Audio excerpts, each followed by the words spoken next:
இப்போ நான் வேலைக்கு போகிறதில்ல. I was just retired at the age of 41. Without work passive income comes on my accounts 1,60,000. நீங்க வேலைக்கே போகாம இப்போ உங்களுக்கு பணம் வந்துட்டு இருக்கு. அது எப்படி சாத்தியப்பட்டுச்சு? 3 houses now. 2 houseலேருந்து இப்போ income that's around 15,000 rental also coming. Gold, stock, mutual fund and corporate bonds. இப்போ நான் வேலைக்கு போகிறதில்ல. I was just retired at the age of 41. இப்போ 41 ரிட்டையர்ட் ஆகிட்டேன். Without work there are passive income comes on my accounts 1,60,000 per month. It comes on passively. I shown that, right? Yes, incomes are result positive cash flow. So என்னோடது 1,60,000 நான் create பண்ணேன். அது எப்போலேருந்து create பண்ணேன்னா அது ஏன் வந்துச்சுன்னா just 1 minute குட்டி story. எனக்கு தெரிஞ்ச ஒருத்தர் திருச்சியில் தான், அவர் பேர் வந்து தியாகு. அவர் வந்து கோடீஸ்வரர். மாதம் 12 லட்ச ரூபா சம்பாதிச்சார் அபுதாபியில். சென்னையில் ஒரு ஹவுஸு, கோயம்புத்தூரில் ஒரு ஹவுஸு, கிட்டத்தட்ட 3000 கிராமுக்கு கோல்டு இதெல்லாம் வச்சுருந்தாரு. நான் அவரெல்லாம் ரீச்சே பண்ண முடியாது. ஆனால் எனக்கு தெரியும் அவரை, நான் அப்பப்போ பார்த்துருக்கேன், ஹாய் சொல்லுவோம், அவ்வளோதான். ஒருத்தர் அவன் எனக்கு கால் பண்ணுறாரு, 5000 ரூபா இருந்தால் அனுப்புங்கிறார். ஐ ஷாக்.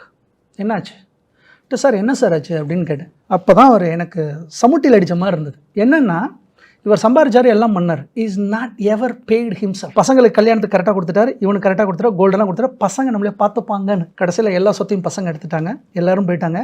ஒரு மாதத்துக்கு 12 லட்ச ரூபா சம்பாதிச்ச ஆள் இப்போ திருச்சியில் ரெண்டல் ஹவுஸில் 5000க்கு இருக்காரு. அவரை நாங்கள் குருவாக பார்த்தவருங்க.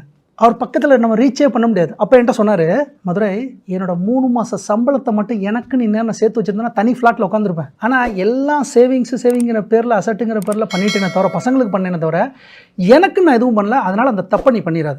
உனக்கு நீ என்ன பண்ணிக்கிட்ட, சேவிங் நீ என்ன பண்ணியிருக்க? நீ நீ நீ வந்து நம்மலாம் ஆயில் அண்ட் கேஸ் எம்ப்ளாயிஸ், வெளியில் போகிறோம், ஃபாரின் போகிறோம், எங்கேவோ போகிற, திருப்பி வர 45 வயசில் நீ ஊருக்கு வர. உனக்கு மந்த்லி 1 lakh யார் கொடுப்பா? உன் பொண்ணு கொடுக்குமா, உன் பையன் கொடுப்பாங்களா, உன் மனைவி கொடுப்பாங்களா, உங்கள் அம்மா கொடுப்பாங்க? ஒரு கேள்வி கேட்டார். எனக்கு ஆன்சர் தரல. அம்மா யார் கொடுப்பா? Nobody will not give. 1000 ரூபா நம்ம கடன் கேட்டாலே நீ கொடுக்க மாட்டாங்க. அப்போ எனக்கு அந்த ஒரு ஸ்பார்க் இருக்குல்ல, அந்த ஸ்பார்க் தான் அவரோட ஸ்பார்க் எனக்கு கிடைச்சதுக்கப்புறம், அப்போ நமக்குன்னு ஏதோ ஒன்று பண்ணணும் அப்படிங்கும்போது தான் நான் ஒன்றா ஸ்டார்டட் டு ரீட். அப்போ ஃபினான்ஸ்னா என்ன, இன்வெஸ்ட்மெண்ட்னா என்னங்கிறது கிராஜுவலாக 2017 தான் நான் படிக்கவே ஆரம்பித்தேன். இன்னைக்கு it's around 6 crores. It's my portfolio. 6 கோடி உங்களோட portfolio. 6 crore my portfolio. All together, real estate, a gold, a stock, mutual fund and corporate bonds. All together, it's a 6 crores. Monthly 2 lakhs and my income. இது வந்துட்டு இது எல்லாராலையும் முடியுமாங்கிறது எனக்கு தெரியல. கண்டிப்பாக முடியும். ஆனால் இது வந்து நீங்கள் கிராஜுவலாக பண்ணல. கரெக்ட். கிராஜுவலாக பண்ணல. நீங்களே என்ன சொல்றீங்கன்னா 2017 தான் நான் தொடங்கினேன். கிட்டத்தட்ட இப்போ 2024 அப்படின்னா அங்கிட்ட இருந்து ஒரு 7-8 வருஷம் தான். 8 வருஷத்துக்குள்ள நம்மளால இது பண்ண முடியுமா? முடியும். ஒரு டயர் 3 மென்டாலிட்டி. நமக்கு இன்வெஸ்ட் பண்ண என்ன தெரியும்? கிராமத்து பசங்களுக்கு இன்வெஸ்ட் பண்ண என்ன தெரியும்னா கோல்டு வாங்கணும், லேண்ட் வாங்கணும், அவ்வளோதானே. ஸோ நான் 2013 வந்து சின்ன சின்னதாக 3 லட்சம் 2 லட்சத்துக்குலாம் லேண்டு வாங்க ஆரம்பித்தேன். என்னை அறியாமலே பொண்ணுல நகையை போடு, நிலத்தில் போடு அப்படின்னு தானே, மண்ணில் போடுன்னு தானே சொல்லுவாங்க. நம்ம இதில் ஃபினான்ஷியலாக பயங்கரமான இன்ஸ்ட்ருமெண்ட்லாம் இன்றைக்கி வந்துருச்சு இந்தியாவில். RBI approved, financial minister approved நிறைய ஸ்கீம்ஸ் எல்லாம் இப்போ நிறையா வந்துருச்சு. But not aware, get aware.